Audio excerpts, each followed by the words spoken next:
लोकतंत्र के महाउत्सव यानी लोकसभा चुनाव की तारीखों का ऐलान हो गया है। प्रदेश में छठे फेज में चुनाव होने हैं। ऐसे में सभी सियासी पार्टियां या तो अपने कैंडिडेट के नामों का ऐलान कर चुकी है या फिर कर रही है। बीजेपी ने सिरसा से लोकसभा उम्मीदवार अशोक तंवर को बनाया है। नाम की घोषणा होने के साथ ही अशोक तंवर चुनाव प्रचार में जुट गए हैं। दिल्ली से सिरसा जाते हुए रोहतक पहुंचने पर बीजेपी कार्यकर्ताओं ने अशोक तंवर का जोरदार स्वागत किया। वहीं अशोक तंवर ने भी जमकर कांग्रेस पर निशाना साधा। वहीं अशोक तंवर ने कहा कि मैं पार्टी में नया जरूर हूं, लेकिन चुनाव को लेकर मेरी कोई कंडीशन नहीं थी। कांग्रेस पर निशाना साधते हुए अशोक तंवर ने कहा कि बीजेपी 400 पार पर लड़ाई लड़ रही है। वहीं कांग्रेस के पास चुनाव में उम्मीदवार खड़े करने के लिए भी कोई नहीं है। इतना ही नहीं, बीजेपी नेता ने कहा कि रोहतक लोकसभा सीट कोई हॉट सीट नहीं है। बीजेपी प्रदेश में लोकसभा की सभी 10 सीटों पर जीत दर्ज करेगी। देखिए, पार्टी जरूर नहीं ज्वाइन करी थी, लेकिन भारतीय जनता पार्टी ने, भारतीय जनता पार्टी के शीर्ष नेतृत्व ने, सिरसा की जनता ने, सिरसा के संगठन ने, भारतीय जनता पार्टी के सभी वरिष्ठ नेताओं ने, उन्होंने हमारा संघर्ष देखा है, हमारा काम करने का तरीका देखा है। और मैं समझता हूँ कि और उन्होंने ये भी देखा कि किस तरीके से कांग्रेस पार्टी परिवारवाद को बढ़ावा देती है, किस तरीके से गैर राजनीतिक पारिवारिक पृष्ठभूमि के साधारण परिवारों से निकले हुए किसान, मजदूर, गरीब फौजी के बेटे बेटियां, उनका किस तरीके से शोषण होता है। वहाँ मेरे जैसे लाखों लोगों का शोषण हुआ है।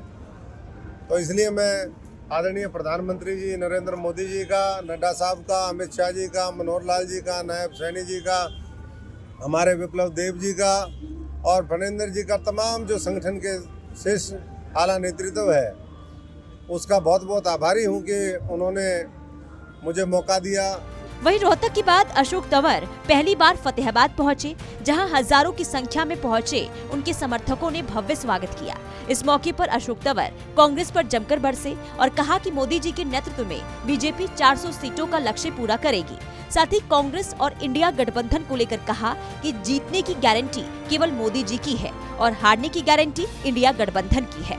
वहीं कांग्रेस नेत्री कुमारी शैलजा की सिरसा से चुनाव लड़ने पर कहा कि जिसने 20 वर्ष पहले मैदान छोड़ दिया, लगता नहीं वापस लौटेंगे। एक एक कार्यकर्ता, एक एक नेता भारतीय जनता पार्टी के, और सबसे बड़ी बधाई सिरसा की जनता की है। मैं समझता हूँ कि जनता जो फैसला करती है उसी के हिसाब से बीजेपी का शीर्ष नेतृत्व फैसला करता है।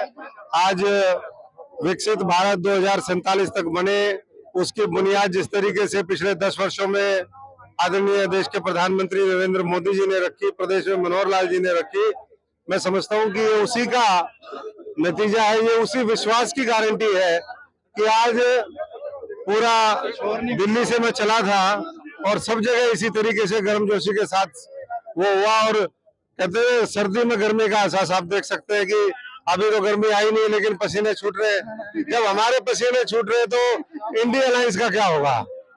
तो 400 पार का आंकड़ा निश्चित तौर पर पूरा होगा और ये सिरसा की जो सीट है ऐतिहासिक वोट से जिता करके ये लोग आदरणीय मोदी जी को तोहफा देंगे, कमल के फूल का निशान। बहरहाल चुनावी बिगुल बज चुका है। सभी पार्टियां मैदान में उतर चुकी हैं और सबके अपने अपने दावे हैं। अब तो 4 जून को ही पता चलेगा कि किसमें कितना दम है। सूर्य समाचार के लिए रोहतक से दीपक भारद्वाज और फतेहाबाद से जसपाल सिंह की रिपोर्ट।